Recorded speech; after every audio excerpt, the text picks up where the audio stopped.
Hello, everybody. It's Philip and Bob, or Conversations Bob and Phil. I don't know how we really do this, announce this, but we're back for a second installment of Conversations with Bob and Phil for Eastern ACE. We are the conference experience co-chairs. I had to get that right. And we have a wonderful conversation today with two special guests, which we'll go ahead and announce. But before we get started, just some quick announcements. The date will be announced later, but we are going to go virtual with the Eastern ACE conference this year. We're still in a global pandemic, and so we wanted to think for the safety of all our members, as well as just a great experience. We're going to go virtual this year, so just be on the lookout for all the correspondence in your email, as well as the website. Additionally, you will always continuously get a few Eastern ACE pulse surveys. Those surveys are just to read the room, the virtual room, and see how you're feeling with this organization. And so the board really solicits your input to make decisions that are in the best interest of all our members. So if you do get that, please don't send it to your spam and delete it. Take the few 1 or 2 minutes to fill out that pulse survey, because your input helps the board make good decisions in regards to what we're doing as an association.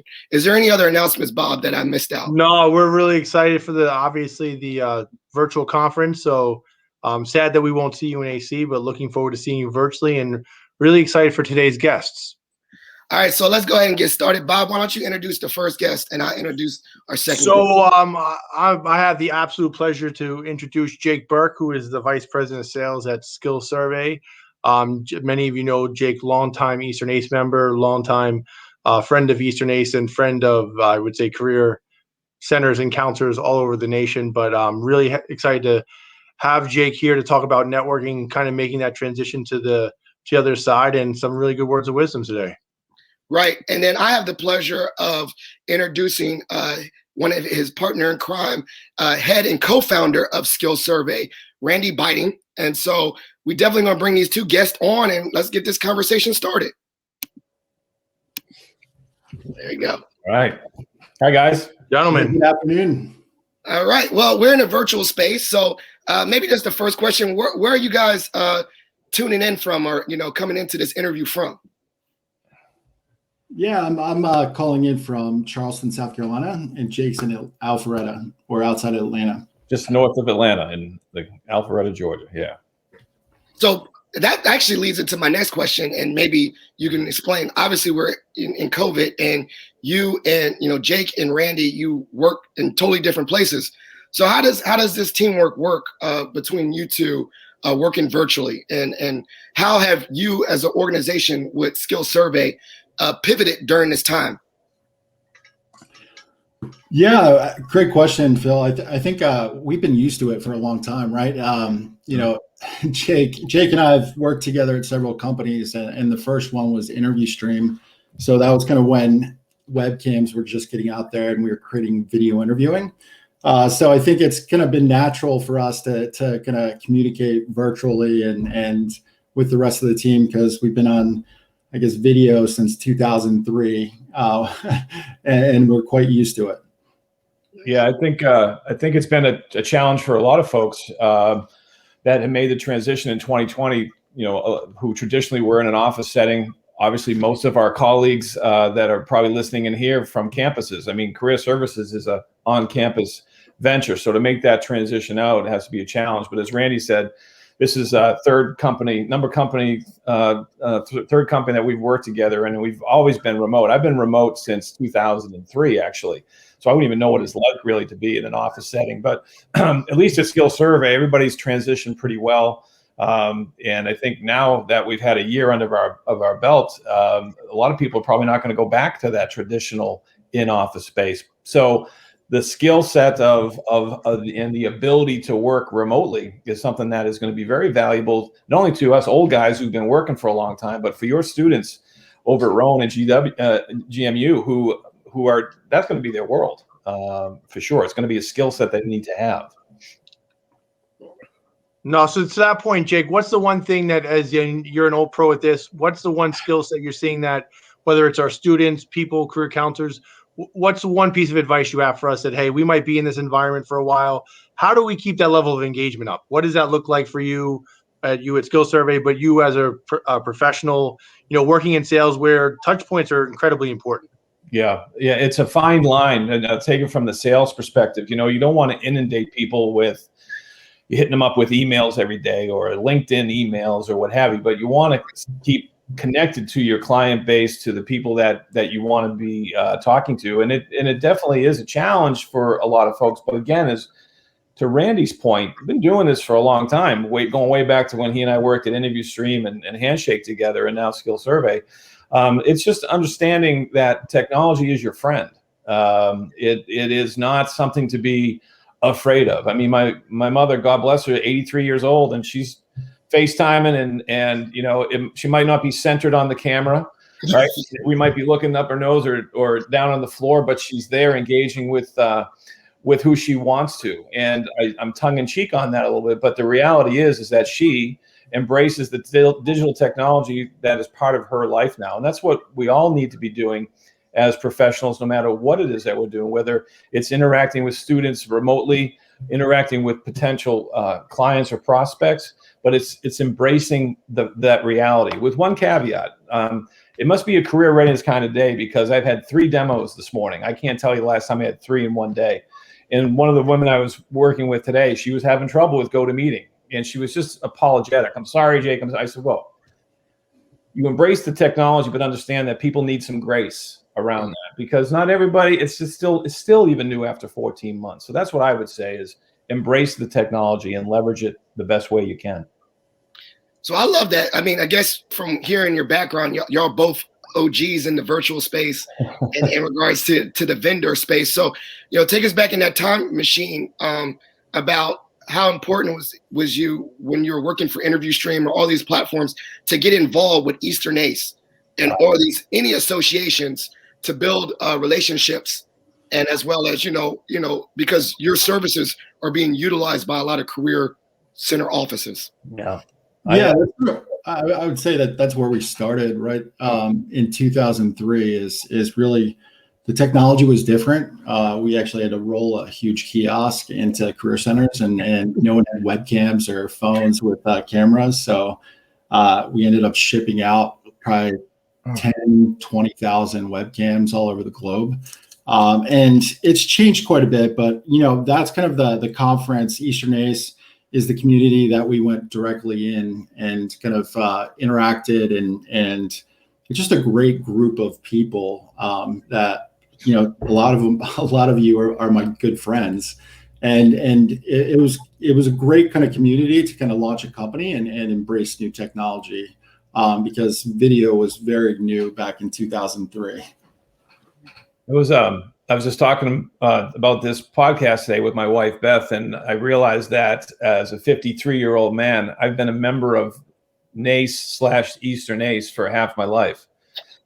It's pretty amazing, and it's all been good. And as Randy said, when I first started my first job after leaving the university, I went to a company called Career Search, and the first people that embraced me as a new professional were the members of Eastern ACE, because I was up at UMass Lowell. I'm giving a plug right there to my alma mater.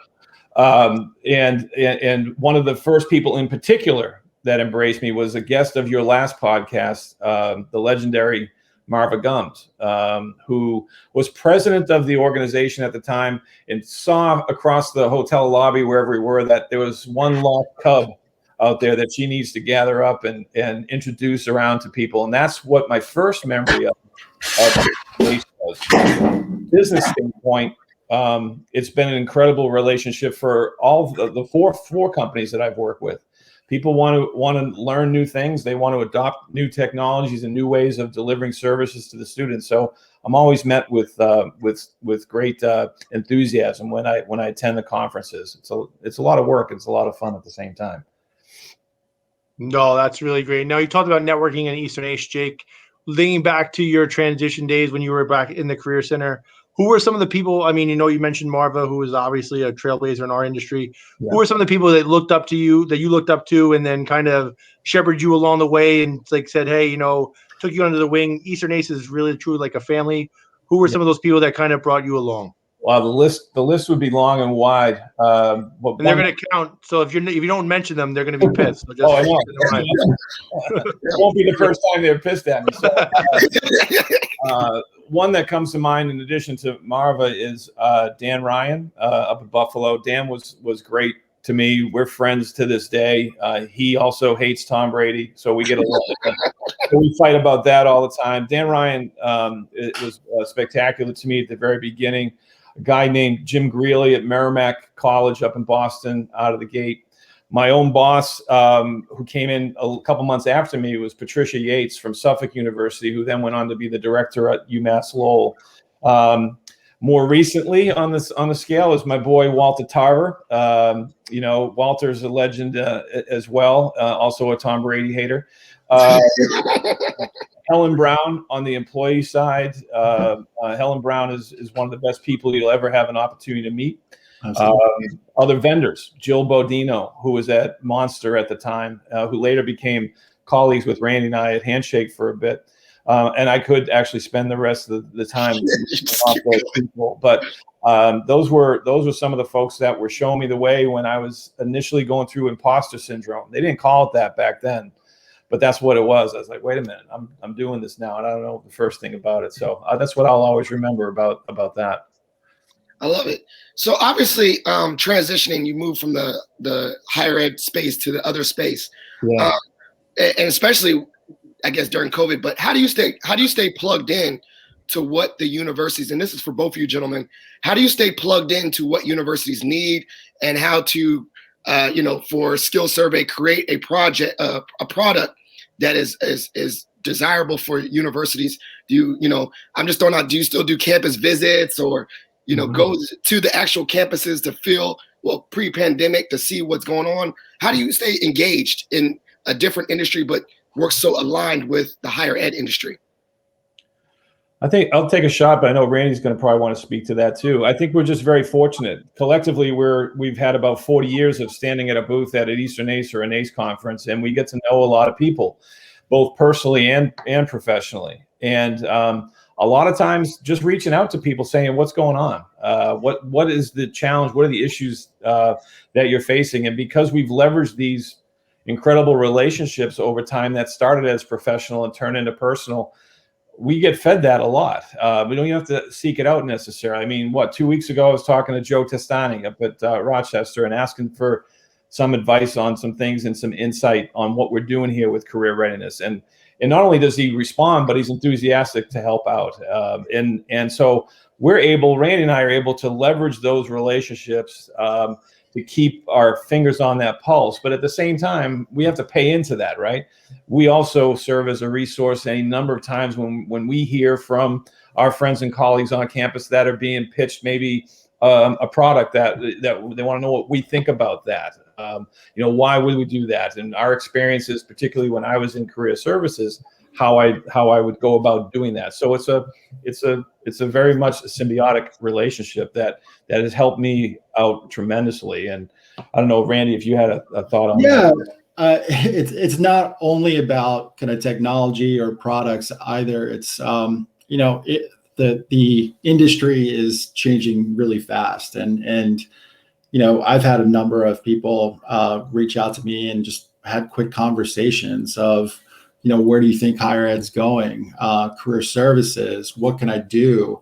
Should I get into ed tech, or should I stay in higher ed, or should I go into recruiting? There is some, I guess, people are nervous a little bit, I would say, with kind of where we're at as kind of a career services and employer kind of community. So, Randy, I'm going to ask you to put on your prognosticator hat here and obviously solve all of our woes. Just no pressure, obviously. Beyond telling me the Jets are going to win the Super Bowl in the next 20 years or so, maybe not that much, but what do competencies look like in the future, especially when we're in an economic downturn or an economic reset of sorts? What does competency building look like? Where do we go with that? And I know SkillSurvey is at the forefront of that work, but what does that look like going forward? Is that something that in 5 years, this is going to be something that we look back on and say it transitioned this way? Or do you see this as the forefront of where career services is going? Absolutely. I think it's a great question because there's been this shift going on even pre-COVID from, we describe it from what you know to how you act. So those hard skills to soft skills. Hard skills are kind of typically why people are hired, and soft skills are why they're let go or why they grow in a particular position. And that's kind of where once COVID hit, we had our team of IO psychologists, PhDs, dig into kind of even new behaviors, new competencies, and look at those behaviors that are critical to working remotely successfully. But on top of that, it really accelerated the skills conversation because a big part of that conversation is how do you measure this? How do you how do you recognize students? How do they articulate kind of what they've done and those soft skills or competencies to an employer? And there's not been much data, and that's kind of why we've spent the last 2.5 years working with NACE on a national project that we launched at over 160 institutions. And with those skills and competencies, I think it's the conversations are going to heat up quite a bit. I spent 2 years on the NACE competency task force, and there's going to be new competencies or revised competencies coming out in a few weeks. And it's really an exciting time. I think people are starting to realize that they can't rely on those great for the last 10 years, those great outcome surveys. And there's going to be some pressure to kind of actually show what skills you're building with your students and how proficient they are. There's just going to be a bigger focus on skills, I think, and data is going to come with that. I see you shaking your head in agreement. Jake, is there anything you want to add to that question? Well, on a very personal level, I mean, I've got kids, right? 16, 14, and 10. And before I blink, they're going to be enrolling at higher educational institutions, hopefully. And I know what I'm going to do. I'm going to go visit the director of residence life and find out how developmental their program is in terms of life on campus. And then I'm going to go see the director of career services. And I'm going to ask her or him what kind of programs are in place to help Jack and Luke and Grace land that career that they want. How are you helping them? What are you doing? And I can tell you this as a consumer at that point, if I don't have answers to the questions that I would expect, and it's not the old, what are you going to do to get my kid a job? It's not that, right? I was in career service. I know what that question's all about. But what are they doing to prepare? Because again, most academic programs, if you're going to a business school that has the EACE accreditation, 2 and 2 is 4 everywhere, right? But I want to know those kind of questions. And to Randy's point, there's pressure that's going to happen. It's competitive in nature around not only destination stuff and placement, if you would, but how well do your students feel they're prepared for the expectations that await them in the real world. And that's going to be a huge driver. KPIs, it's just, that's what it is. Data is going to be the huge driver going forward. Yeah, and go ahead. I was just going to add to that. I think that's kind of what's so interesting about the data that we've collected, and we're going to have a webinar with NACE here in early April. It's to present the findings. It's the observations of others and on specific behaviors to the extent that each student actually demonstrated those behaviors in the workplace. So there's so much going on around competencies, around content as well, and there's MOOCs and certificates, but we've had about 37,000 students get rated by over 60,000 evaluators, and it's just kind of a special data set to kind of at least take a look at nationally where we are and where students are falling short and where there are disconnects. And Yeah, it gets pretty interesting. Critical thinking is one of them comes to mind. It's deemed as the most essential competency according to NACE employers. But by far, students nationally are rated lowest in those behaviors that connect to critical thinking. I was about to do the follow-up question because I was very interested as a father myself. I'm already thinking about that too, being on the other side. Mm-hmm. Now we have a critical eye about who we need to talk to and what we look for in universities when we send our kids out into the world. But I'd be very interested as a follow-up to question is, what would be some answers that you would like to hear from a career services director when you do say, what are you going to provide for my son and daughter? And, what would be like, what could they say to put your mind as a parent at ease? Yeah. I love that. I love that. Like, I'm gonna do that now. I'm gonna be like, I never thought about going to the career services office with my kids and be like, this is the first day. And I'm like, Dad, this is embarrassing. Why are we here? I'll be asking all the questions because I've seen some parents do that, but I'm going to be that parent now. Yeah. I'm gonna ask the questions for them and say, da-da-da-da, and then you better go to this and hold their hand during orientation and make them talk to, the well-being center and student life and student involvement. Like, oh, you better get in those clubs. Yeah.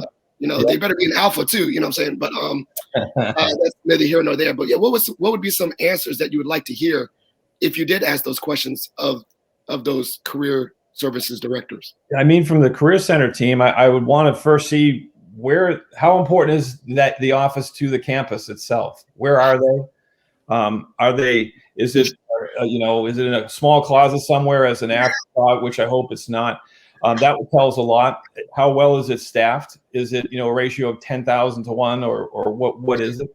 And then just, show me the programs. Show me what you're doing beyond the resume development, or which might not even be an issue by the time my kids are in school. Or, do you use Interview Stream to help with video interviews practices? Do you what technologies are you using? And then show me some examples of how you measure your success beyond a placement rating. I'm not talking about that, but just how do you measure your success as a director of career services?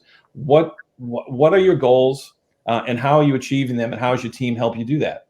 And that's a 15-minute conversation probably. If it's, I don't think it's really much more than that. If they don't have answers to those questions, then it's probably not a place that I want to send my kid. Yeah, I was about to add to that in my mind in regards to values too. For me, I think it'd be also just lenient. It's like, what is your commitment to diversity and inclusion as well? And surprise, I'm a Black male, so that definitely is identity is going to be a very big part about what is a career services office. What are they doing in that regard? So I love that. I'm gonna add those two. It's like I want to see it and see it actually played out. So I love that. We have a little bit of an advantage though, Phil, right? Because we know what we're looking for. Yeah. A neighbor down the street who was not in student services or career services, he doesn't even know, or she doesn't even know what questions to ask. So I've been asked by other people who have children on their way, ask me, what should I be asking? Where should I be going? And I think that's great. I used to love it during parent orientation. People would come into the office and just ask questions. And I was fortunate. We had a great team at UMass Lowell, and I think they still do. And I was able to kind of answer those questions. That wasn't the weak link at Lowell. It really, after a lot of years, took a lot of time to develop it and did a great job there. So that's what I would say. Yeah, I would add to that, Jake. I think it goes above and beyond the Career Center as well. And the Career Center can be the champion internally at the institution. But what I'm excited to see is, there's a lot of institutions that are putting this skills and competencies in their QEPs and strategic plans. Yeah. And, there's other campuses that are branching out with other types of work experiences like student employment, because, it's a tough market and you got to get experience where you can get experience right now. So the more kind of, career services can be the champion and kind of, really get involved in the rest of the campus and the strategic plan. I think it's looking really exciting right now for the industry. Yeah.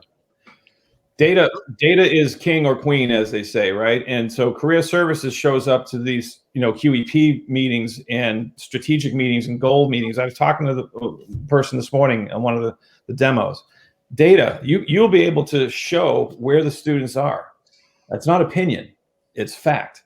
And that will help move the needle towards where those strategic goals should go. And to have a seat at the table to do that, and in many cases lead that conversation as a student services department, as a career services department, student employment department, that's gold. That's just gold. It is. No, that's fantastic. So I'm going to ask you both to put on your career counselor / advisor hats right now.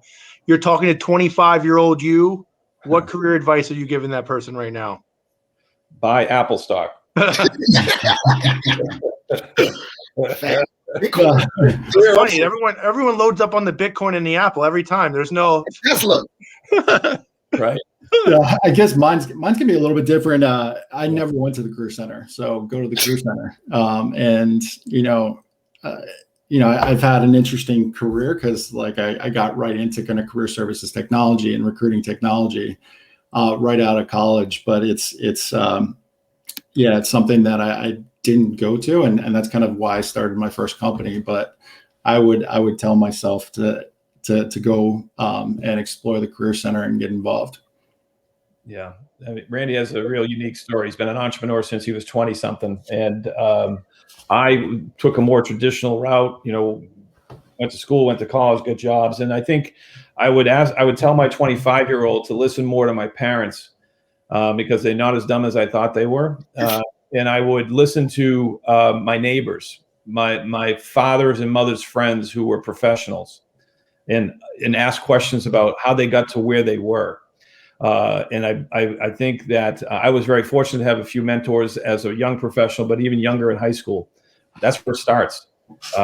These competencies that we talk about for career readiness, they're very much applicable to even the high school students. So I would tell my 25-year-old to, again, use this a lot more and this a lot less, because this got me in a lot of trouble. So, yeah. I love it. So we're nearing the end of the show. So I got two prompts. One is, let's say someone joined this stream or watched this at the very last minute. I always love this question. They run in rushing like the Mad Hatter, and they missed everything. And you only get to drop one gem on them, one mic drop on them. What would you say? And both of you guys have that. Wow. I'll do my second prompt after that. That's a good one. That is a good one. Go for it, Jake. Oh, who are you going to do that? See, Randy and I work together so long that we finish each other's sentences, but I also know when we're throwing each other in front of the bus. So the one gem I would have to revert back to just a few moments ago is, as a student, an undergraduate student, find the people that will help you. Ask the questions. Ask questions. One of the things that we saw in some of our initial data from career readiness is one of the top areas of needed for improvement is for students to ask more questions and be more proactive. That's what I would say, is just ask more questions and be more open to the people that are experts out there that want to help you. People want to help. I know that in many different ways in my life. They just need to be asked or be directed as to how they can. So that's me. And I would add to that. I mean, yeah, it's a great point about asking questions and the data, but it's ask for feedback too. And, what we've seen is, a lot of what we're advising students on is what the student says, and they're embellishing their profiles, their resumes, their personality test, or you have AI tools, or the students that are really good interviewers as well. How do you get some kind of feedback on students and get in front of behaviors that they really are either falling short or doing really well, and help them articulate that to future employers? Okay, so then this is my second part is, how would you like whoever's watching or listening or whatever to get in contact with you, and some resources you'd like to share, which I'll also go back and make sure to put in the description of this YouTube, as well as in the comments of this Facebook Live. Well, the easiest place to go is SkillSurvey.com. That's where career readiness page lies. That's where our contact information is. It's the easiest way to do that. LinkedIn, where Randy and I are both on LinkedIn. We're connected to you guys, of course. And that's what I would recommend reaching out to us to learn more about what it is that we're doing here with over 200 universities and colleges, including Rowan University and Checks GM. in the mail, Jake. Promise. Yeah, and I'll add if anyone that's listening just wants to kind of see some of the findings from our national data set, I think we love having conversations about that because it is first of its kind data, and we love talking about competencies, which sounds weird, but it's an exciting subject for us. Excellent. Well, I think that's it for our show. Thank you so much, Jake and Randy, for being on here. Nice. Please, I definitely, as I said earlier, I'm going to go through and make sure I put that in the comments of this Facebook Live, as well as in the comments of the YouTube. Okay. This has been a great conversation. You dropped some mad gems and things and really answered some questions I think about.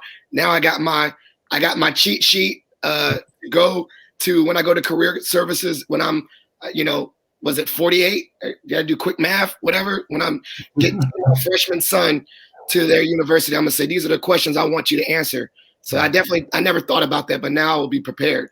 Yeah. Jake, we just might bring you along. It might that might be the end of the hey, consult with Jake Burke. Bring him to your college visit. I think that's a market. Sorry, Randy, if we're taking you at the end there, but I think that might be the next step in your career.